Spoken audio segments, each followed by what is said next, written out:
आज कुछ इतने बदनसीब हैं जो मौत से भी नहीं डरते, कब्र से भी नहीं डरते। जैसे बताते एक बुढ़वा रहा है, बीमार हुआ हो के लड़का का घेर के बैठे, अब्बा ये बात अब्बा वो बात, अत्ते में यह बुढ़वा सट्टे से गायब होए से पहले कही इसकी भैया रे जब हम मर जेबे ना तो हमरे कफन में पुरान कपड़ा लगाए नवा न दियो। लड़कियों कहीं अब्बा यूँ कहाँ हो सकत है कि तुम हमका पढ़ाओ लिखाओ, जवान की हो, निकाह की हो, शादी ब्याह की हो, घर बनवाओ, सब कुछ की हो, और मर जे हो तो हम लोग पुरान कपड़ा देवे। अब्बा गांव वाले कहा कहीं है तो कहते गांव वाले चक्कर में पड़ के सारे उनका फंसाए दे हो रे। कहीं कहा है अब्बा, कहीं रे पुरान कपड़ा में लपेट के रखो कब्र में, ताकि जब फरिश्ते सवाल करे आई हैं देखिए कफन पुरान तो कहे तो बहुत पहले मर चुका है, कहीं हिसाब होएगा हुई छोड़ो, तो छोड़ छाड़ चले जाइए और नवा कफन में लपेट के रखियो, जुड़ते जुड़ जाइए कि नहीं जुटी है रे। बताओ ऐसे ऐसे दलाल बुढ़वा पर हैं कि जिंदगी भर तो दलाली करवे कि नहीं, मरे के बाद कब्रों में सोचते हैं दलाली कर। लेकिन नए लोगों अल्लाह की पकड़ बहुत, इसलिए लोगों हसद न करो, अपने इमाम से मोहब्बत करो, मस्जिद के मुअज्जिन से मोहब्बत करो, वक्त मिले तो उनके पास बैठो। कुरान हकीम में अल्लाह फरमाता वस्बिर नफ्सका मअल्लज़ीना, उनके पास बैठा करो, किनके पास? अल्लज़ीना यदऊना रब्बहुम बिलगदाति वल आशी, जो सुबह और शाम अपने रब को पुकारा करते हैं। बेशक सुभान अल्लाह माशाअल्लाह, जो सुबह और शाम अपने रब को याद करते हैं उनके पास बैठो। बेशक एक मुअज्जिन के पास बैठो। अजान देने वाले का दर्जा कितना बड़ा है जानते हैं? हदीस पाक में कि मस्जिद में अजान देने वाले को अल्लाह क़यामत के दिन फरमाएगा मेरे बंदे तू मस्जिद में अजान पुकारा करता था, आज मैदान महशर में भी तू अजान पुकार, तेरी अजान की आवाज़ जहाँ तक लोग सुनेंगे सबके बारे में हम तेरी शफाअत को कबूल कर लेंगे। माशाअल्लाह सुभान अल्लाह सुभान अल्लाह। अजान देने वाला अजान देगा, फिर जहाँ तक आवाज़ जाएगी सबके बारे में शफाअत रसूलुल्लाह, सबके बारे में मुअज्जिन की शफाअत अल्लाह कबूल करेगा और सब जन्नत में पहुँचाए जाएंगे। बेशक सुभान अल्लाह। इसलिए लोगों अजान देने वालों की इज्जत करो और अल्लाह तौफीक दे तो अजान मस्जिद में पढ़ा करो। बेशक सुभान अल्लाह। लेकिन आज देखा जाता है कि जवानी में है तो नमाज पढ़ी है ना, बुढ़ाए जी हैं उसके बाद शुरू करी है, और बूढ़े लोग जब नमाज पढ़ते हैं तो महीने 2 महीने में समझते हैं कि हम अल्लाह वली हुई गए, काट काट खाते हैं लोगों के। मस्जिद में अगर कोई लड़का पहुंच गया तनी बोल दी तो इतनी जोर से झपड़ी आवत है, लागत है कभी लड़का रही भाई नहीं करे, ये सब दिन ऐसे सीधुआ रहे। बुढ़ापे में नमाज के पाबंद हो गए तो अपनी नमाजों पे घमंड करने लगे। हजरत शेख सादी अलैहिर्रहमा हज करने के लिए गए थे और रात में हरम के अंदर सो रहे थे कि एक रोने की आवाज़ खाने काबा से गूंजी, बड़ी दर्द भरी आवाज़ रोने की थी। माशाअल्लाह सुभान अल्लाह। रोने वाला रो रो के कहता या अल्लाह अगर मेरे आमाल तेरी बारगाह में कबूल हो तो क़यामत के दिन मेरे आँखों में रोशनी देना, और अगर मेरे आमाल तेरी जनाब में कबूल न हो तो क़यामत के दिन मुझे अंधा बना के उठा लेना। अल्लाहु अकबर। यही कह के रो रहे हैं। शेख सादी को तरस आया, गए तलाश करने लगे, तलाश करते करते जब काबा के दरवाजे पर पहुँचे तो क्या देखते हैं एक नौजवान काबे के दरवाजे की जंजीर को पकड़े और रो रहे हैं। बेशक सुभान अल्लाह। दुनिया सो रही है, नौजवान रो रो के अपने रब को मना रहा है। माशाअल्लाह। मैं दरवाजे की जंजीर को पकड़े रो रहे हैं और कह रहे हैं या अल्लाह अगर मेरे आमाल तेरी बारगाह में कबूल हो तो क़यामत के दिन आंखों में रोशनी देना, और अगर आमाल कबूल ना हो तो क़यामत के दिन मुझे अंधा बना के उठा लेना। शेख सादी फरमाते हैं अल्लाह के बंदे तू है कौन? तो जवाब देने वाले नौजवान कहते हैं इसमी अब्दुल कादिर जीलानी, मैं अब्दुल कादिर जीलानी हूँ। सुभान अल्लाह सुभान अल्लाह। अब्दुल कादिर जीलानी बड़े पीर का नाम है। बेशक सुभान अल्लाह। बड़े पीर हैं जो अल्लाह की बारगाह में दुनिया सो रही है और जंजीर पकड़ के रो रो के कह रहे हैं। वो गौसे पाक जिन्होंने 40 साल तक इशा के वजू से फजर की नमाज पढ़ी, माशाअल्लाह सुभान अल्लाह। लेकिन आज रो रहे हैं अल्लाह मेरे अमाल कबूल हो तो क़यामत के दिन आंखों में रोशनी देना, और अमाल कबूल न हो तो क़यामत के दिन मुझे अंधा बना के उठा लेना। ऐ गौसे पाक के मानने वालों, तुम बुढ़ापे की नमाज पे फख्र करते हो, बुढ़ापे की नमाज पे घमंड करते हो कि हम नमाजी हैं। ऐसे ही देखा जाता जो इमामत करने लगते, तो इमामत करते हैं मुलाजमत के वजह से। अब वो दूसरे मौलवीन का गिरी निगाह से देखा था कि फलनवा नमाज नहीं पढ़ते, फलनवा मस्जिद नहीं आवत, आना चाहिए, लेकिन गिरी निगाह से इमाम भी ना देखे। उसको भी सोचना चाहिए कि इमामत से अलग होकर अगर इसी तरह हम पाबंदी करें तब हम दूसरे को कहें। और तो इमामत है तुम्हारे जिम्मे, मजबूरी है तुम्हें 5 टाइम पहुंचना, फिर उस पर तुम्हें घमंड हो कि हम पाबंदे शरीयत हैं, तो घमंड नहीं होना चाहिए बल्कि अल्लाह का शुक्र अदा करना चाहिए। बेशक सुभान कि अल्लाह ने हमें इस जगह पे हाजिरी की तौफीक दिया है, तो हम घमंड न करें। तो है लोगों, अपने अमाल पे घमंड न करो बुढ़ापे में नमाज पढ़ के। लेकिन देखा जाता है आजकल के बुढ़वा जिंदगी जवानी तो कहूँ कटहर चुरई है, कहूँ मुर्गी चुरई है, और जब बुढ़ई है तब नमाज सुधरी है। ऐसे नमाजी इमाम के लिए मुसीबत होत है। बुढ़वन का नींद तो आवत नहीं है, 3 बजे रात पहुँच गई है मस्जिद, और मौलवी हो मौलवी तुम्हारा आंखें न खुली, बहुत चर्बी आएगी हो तुम, अब तुम्हारा बिस्तरा यहाँ से गोले हो वाला है। बुढ़वा यूं नहीं सोचा था कि उम्र में हम रहन तो हम का करित रहे। अरे मस्जिद में पहुंच गए हो तो इमाम को बुरी बुरी बातें कह रहे हो। अरे पहुंच गए हो तो खुदा का शुक्र अदा करो कि अल्लाह ने अपने घर में सबसे पहले मुझे हाजिरी की तौफीक अता फरमाई। अल्हम्दुलिल्लाह माशाअल्लाह। वज़ू बनाओ और तहियतुल मस्जिद पढ़ो, 2 रकात नमाज तहियतुल मस्जिद की नीयत बांधो और नमाज पढ़ के दुआ मांगो कि अल्लाह तेरा शुक्र है कि अपने घर में तूने मुझे पहले हाजिरी की तौफीक अता फरमाई। माशाअल्लाह सुभान अल्लाह। और अजान का वक्त हो तो वज़ू बना के अजान पुकार दो। हदीस पाक में मन अज़्ज़ना, जिसने अजान पढ़ी फ़कुतिबा लहू बराअतुम मिनन नार, तो उसके लिए जहन्नम से निजात का परवाना लिख दिया जाता है। बेशक सुभान अल्लाह सुभान अल्लाह। इसलिए लोगों नेकियां कर लो। आज उर्स की तकरीब में हो, सोचो मरने वाले दुनिया में बहुत मरते, सबका उर्स नहीं होता।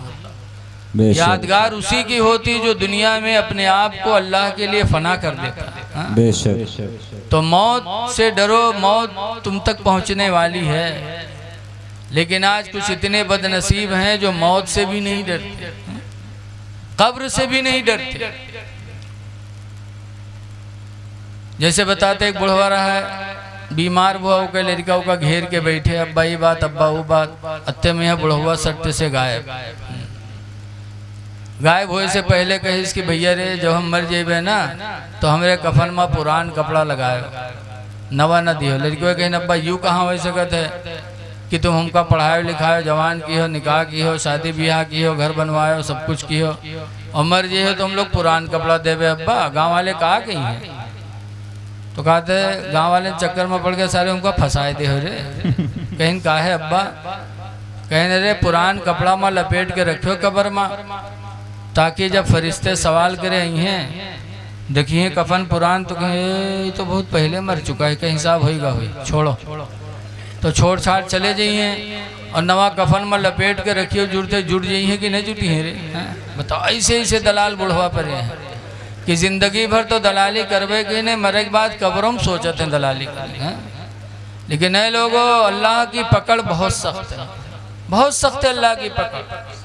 कुरान हकीम में अल्लाह फरमाता इन्ना बतशा रब्बिका लशदीद, बेशक तुम्हारे रब की पकड़ बहुत सख्त है, बहुत सख्त है।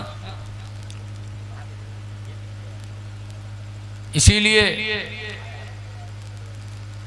कब्र पे जाने के बाद हजरत उस्मान गनी रदी अल्लाह ताला अन्हु रोते थे।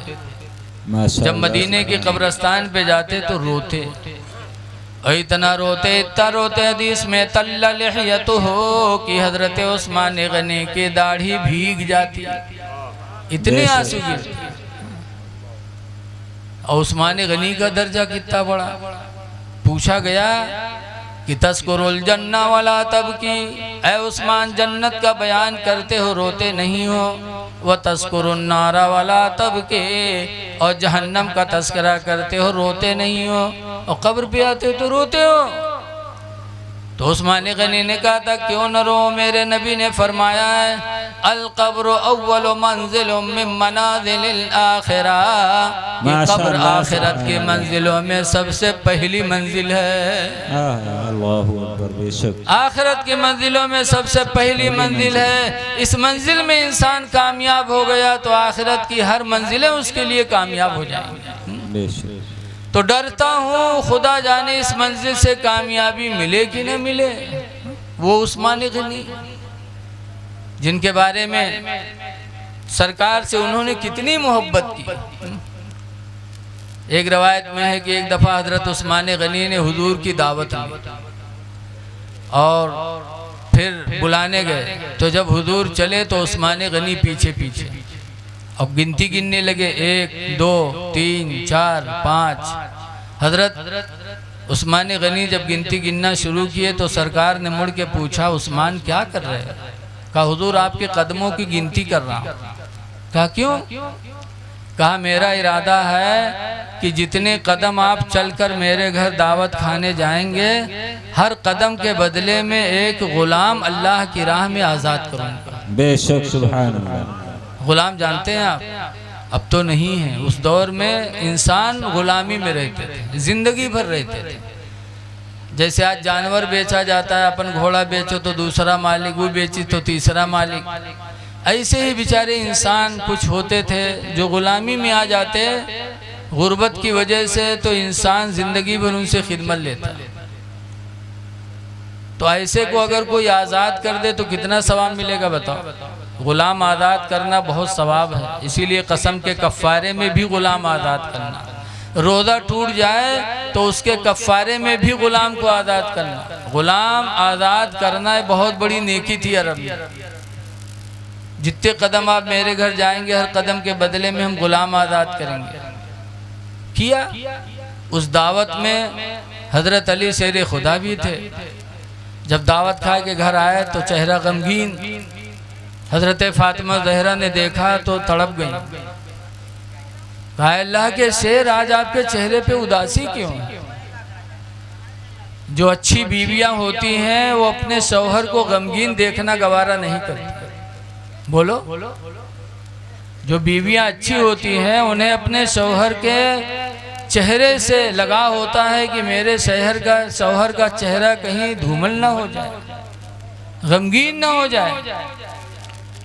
आवाज की बीवियां, अल्लाह रहम करे, अल्लाह रहम करे। दिन भर घरे रही हैं, सुबह हुई तो कही है कि जाओ आज हमारे पेट पिरात है, जाओ बनाओ खा लो, बासी वासी खा लो चले जाओ। बेचारा बासी खा के चला गया खेत का। बाद में अपना गुठी है तब ताज़ा खाना बनाई है, खई है तो के मोहल्लम घूम घूम पंचायत करी, हंसी है खेली है। और जब चलिए कि हमारे आदमी के आवे के टेम होएगा है, बस मुँह कुप्पा तना फुला घर में बैठ गए। वो बेचारा निरहा तरसा जब शाम के आई तो अब्बा अम्मा का न ढूंढी कि एक नज़र देख ले। माँ बाप को नहीं देखते। हदीस पाक में अन्नज़रतु इला वजहिल वालिदैन इबादा, माँ बाप के चेहरे को देखना इबादत है। देखने में क्या बिगड़ जाता है? देखने में इबादत है। कितनी बड़ी इबादत, बाद रवायतों में बताया गया 1 साल की इबादत का सवाब पाता है जब माँ बाप का चेहरा कोई मोहब्बत से देखता है।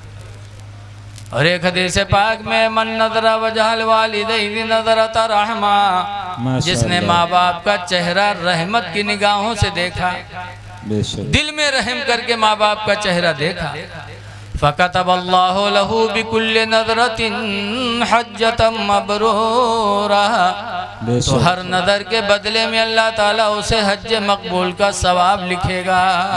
माशाअल्लाह, हज नहीं हज मकबूल। आज हाजी हज करके आते हैं, कोई हाजी दावा नहीं कर सकता कि मेरा हज अल्लाह ने कबूल कर लिया।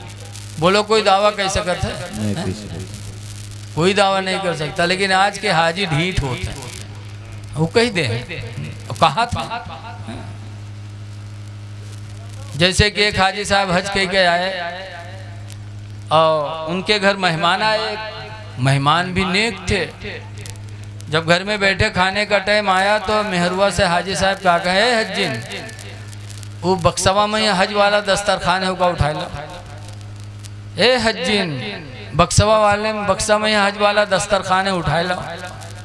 तो जो मेहमान आए थे वो भी बुजुर्ग थे, वो बैठे तो रोने लगे। तो हाजी साहब चौंके, कहने लगे क्यों रो रहे हैं आप, क्या हुआ? कहा तुम्हारी मुहताजी पे मुझे रोना आता। अरे आपने मुझे मुहताज बता दिया?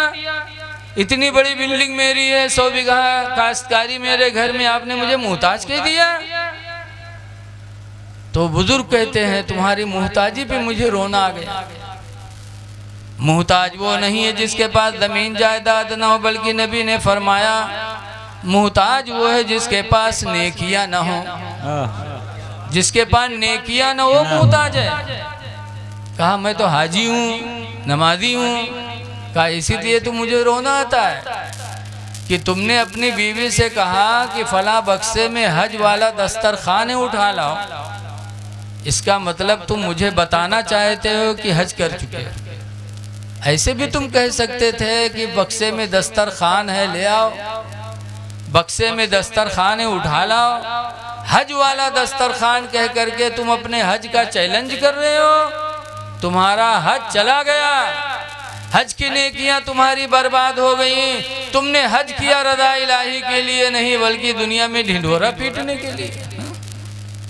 कभी नेकियां करके उसको जाहिर न करो, जैसे रुपया कमा के घर में लाके चुपके से रखते हो कि कोई देख न पाए। ऐसे नेकियां करके ऐसा छुपाओ कि किसी को पता न चले। तो एक मर्तबा नजर रहमत डाल दो माँ बाप पर तो हज मकबूल का सवाब। साहबे किराम को हैरत हुई। फ़क़ालू, तो लोगों ने कहा लौ नज़रा फ़ी कुल्लि यौमि मियता मर्रा, अल्लाह के रसूल अगर दिन भर में कोई 100 मरतबा अपने माँ बाप का चेहरा देखे तो हुज़ूर फरमाते नाम, हाँ, अल्लाहु अकबर, अल्लाह बहुत बड़ा है, अल्लाह मजबूर नहीं है। अगर तुम 100 मरतबा भी रोज़ाना नजर रहमत डालोगे तो अल्लाह ताला रोज़ाना 100 हज मकबूल का सवाब अता फरमाएगा। सुभान अल्लाह, माशाअल्लाह। लेकिन आज का नौजवान बाहर से तो अब्बा अम्मक न ढूंढे, आवा अब्बा अम्मक नहीं पूछी, बिटिया लड़का से मतलब नहीं थे। आवत फौरन जब मेहरुआ नहीं पे तो कहते गुडुआ कम्मी कहाँ है, कहाँ है गुडुआ कम्मी? लागत है कयामत आई जाते बगैर रुके। और नए पहन तो घर में घुसे, और हुआ गए ढूंढे पई गए तो हुआ मुँह कुप्पत ना फूला है। अब बेचारा ठाड़ है और निगाह नीचे कि हम मुँह कुप्पत ना फुलाए बैठे। बड़ी हिम्मत कह के हाल लगे इसके, इसका बात गुडू में गुस्सा इतनी जोर से हड़काई, लेकिन उस जवान का गुस्सा नहीं आवा।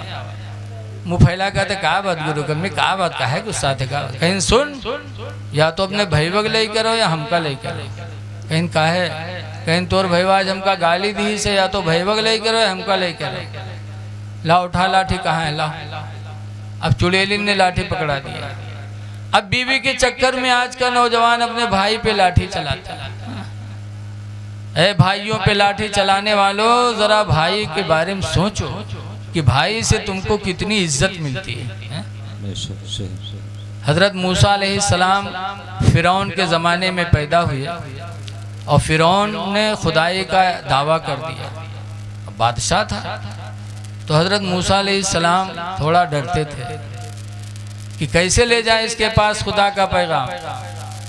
तो अल्लाह ताला ने मूसा अलैहिस्सलाम का डर ख़त्म करने के लिए मूसा अलैहिस्सलाम का एक भाई पैदा फरमाया, हारून अलैहिस्सलाम को। माशाअल्लाह सुभान अल्लाह। जब हारून अलैहिस्सलाम बड़े हो गए तब अल्लाह ताला ने फरमाया, मूसा आप डरो नहीं, सना शुद्ध अदूद का भी अखी का, हमने तुम्हारे बाजू को तुम्हारा भाई पैदा करके मजबूती बना दिया। सुभान अल्लाह माशाअल्लाह। सना शुद्ध अदूद का भी अखी का, ऐ मूसा हमने तुम्हें ताकत दे दी तुम्हारे भाई को पैदा करके, अब दोनों जाओ मेरी वहदानियत का पैगाम पहुंचाओ। सुभान अल्लाह सुभान। पता चला भाई को भाई से इज्जत मिलती है, बेशक भाई को भाई से ताकत मिलती है। आज गांव में अगर कोई 7-8 भाई हैं तो लोग उनसे झगड़ा नहीं करते कि करत हैं, कहते न जाए नहीं के 8 लाठी हैं। ऐसे रंजितवा है गांव रुपैडीहा बॉर्डर के पास, वहाँ एक कबड़िया बिरादरी के मुल्ला जी हैं, उनके 18 लड़का, प्रधान वही हैं। 18 लड़का जी के उनके प्रधानी जीत पे कोई से प्रधान भी हैं। और गाँव वाले कहते मुल्लवकदारे न जाए रहे नहीं, 18 लाठी यहीं के लंग से सिक्का बनाओ।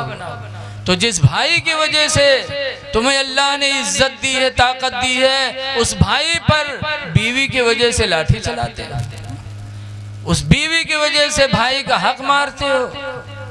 ऐ भाइयों पे जुल्म करने वालों, जरा अल्लाह के नबी का फरमान सुनो। हुजूर फरमाते ला युमिनु अहदुकुम, तुम में का कोई मोमिन होगा ही नहीं, हत्ता युहिब्बा लिअखीहि मा युहिब्बु लिनफ्सिहि, यहाँ तक कि अपने भाई के लिए वही पसंद करे जो अपने लिए पसंद करे। बेशक सुभान। जो अपने लिए पसंद करो अपने भाई के लिए पसंद करो। बहरहाल बात यहाँ तक आ गई, मैं कह रहा था कि फातिमा ज़हरा ने हज़रत अली का चेहरा गमगीन देखा तो बर्दाश्त न हुआ। अब आजकल की औरतें वो अपने धुन में रहती हैं, मर्द किस हालत में है उनकी फिक्र नहीं। अभी सराय कादी है कैसरगंज के पास गया था तकरीर करने के लिए, जैसे बैठे वैसे कासिम खां है अदबुड़ रहे है कहीं मौलाना खुदक वास्ते मेहरबान समझा जो ने फांसी लगाए ले। तो हम कहें का बात हो, कहने रे दिन भर गन्ना काटो, शाम के थके में आ दिया तो उल्टे 4 लटी सुनावत, घर में रही है खाइए पिए काम के गया तो 4 लटी। ऐ मेरी माँ बहनों, अपने शौहरों का एहतराम करो। हदीस पाक में पूछा गया युल मरत खैरुन, अल्लाह के रसूल कौन औरत सबसे बेहतर है? तो सरकार ने फरमाया इज़ा नज़रा इलैहा फसर्रतहु, सबसे अच्छी औरत वो है कि जब मर्द उसको देखे तो वो औरत अपने मर्द को खुश कर दे। बेशक सुभान अल्लाह। जैसे देखे मर्द तो इस तरह बीवी पेश आए कि मर्द खुश हो जाए, तो वो औरत सबसे अच्छी औरत। फातिमा ज़हरा ने अपने शौहर अली को गमगीन देखा, पूछा है मेरे प्यारे शौहर अल्लाह के शेर, आज आप रंजीदा हैं क्या? क्यों न रंजीदा हूँ, आज अल्लाह ताला हमें भी दौलत दिया होता तो मैं भी वही काम करता जो उस्मान गनी ने किया। माशाअल्लाह। लेकिन अल्लाह ने उस्मान गनी को दौलत दिया, मुझे अल्लाह ने गरीब बनाया। ऐ गरीबों, गम ना रखा करो, रसूलुल्लाह के दामाद हजरत अली से बड़ा कोई गरीब था ही नहीं। बहुत गरीब थे हजरत अली शेर खुदा, इतने गरीब थे, इतने गरीब थे कि फातिमा से निकाह हो गया और 2 साल तक गौना नहीं गया। मदीने के लोगों ने हजरत अली से कहा 2 साल हो गया निकाह हुए और फातिमा को रुखसत करा के नहीं लाए। कहा कहाँ ले आए, मेरे पास घर भी तो नहीं है। बेघर थे अली। आज हर गरीब का कोई ना कोई घर होता है, बोलो कितनों गरीब होगा लेकिन उसका घर होगा, चाहे झोपड़ी हुई सही है। हजरत अली इतने गरीब थे कि मदीने में उनका कोई घर ही नहीं था। कहाँ ले आए? तब मदीने के एक अंसारी हजरत साद रदी अल्लाह ताला अन्हु आगे आए। मदीने के अंसारियों को अल्लाह दोनों जहान में इज्जत अता फरमाए, आमीन। बड़ी मदद की है मदीने के अंसारियों ने मुसलमानों इस्लाम की।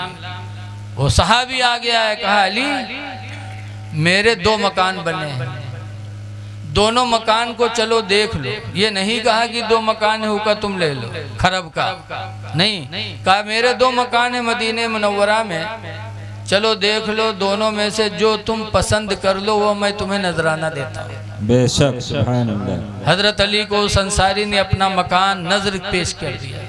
जब हजरत अली साहिब मकान हो गए तब फातिमा जहरा की रुखसती हुई और अली के घर तशरीफ लाई। ऐसी गुर्बत तो कहते हैं क्यों न रंजीदा हूँ, अल्लाह ने मुझे गरीबी दी, उस्मान गनी को दौलत दी। आज अल्लाह मुझे भी दौलत दिया होता तो मैं भी वही काम करता जो उस्मान गनी ने किया है। हजरत फातिमा कहती हैं कौन सा काम किया? कहा नबी करीम की दावत ली, उस दावत में हुजूर जितने कदम चल के उस्मान गनी के घर गए, हर कदम के बदले में उस्मान गनी ने गुलाम आज़ाद किया है। बेशक बेशक। अल्लाह मुझे भी दौलत दिया होता तो आज मैं भी अपने नबी की वैसे ही दावत करता जैसे उस्मान ने किया। हजरत फातिमा ज़हरा कहती हैं आप भी जाओ और अल्लाह के रसूल को दावत दो। कहा दावत दे देंगे फिर होगा क्या? कहा दावत दे दो। दावत दे दिया। फिर जब खाना तैयार हुआ तो कहा जाओ हुजूर को बुलाओ, और जब बुलाना हुजूर चलेंगे तो तुम भी हुजूर के कदमों की गिनती कर लेना। तो हजरत अली कहते हैं क्या करूंगा गिन करके? उस्मान के यहाँ दौलत थी तो उन्होंने हर कदम के बदले में गुलाम आज़ाद किया, मेरे घर में क्या है जो मैं क्या करूंगा? फातिमा कहती कुछ नहीं, तुम कदमों की गिनती कर लेना। बेशक। हजरत अली गए सरकार को बुलाने के लिए। जब सरकार चले तो अली पीछे गिनती गिनने लगे, 1 2 3 4 5 6 7। सरकार मुड़ के फरमाते हैं अली क्या कर रहे हो? कहा आपके कदमों की गिनती कर रहा हूँ। कहा क्यों? तो कुछ जवाब हो तब तो बताओ। चुप चुप चले आए। हुजूर आए, खाना खाए, और खाना खाने के बाद जब फातिमा ज़हरा ने खाना खिला दिया हुजूर को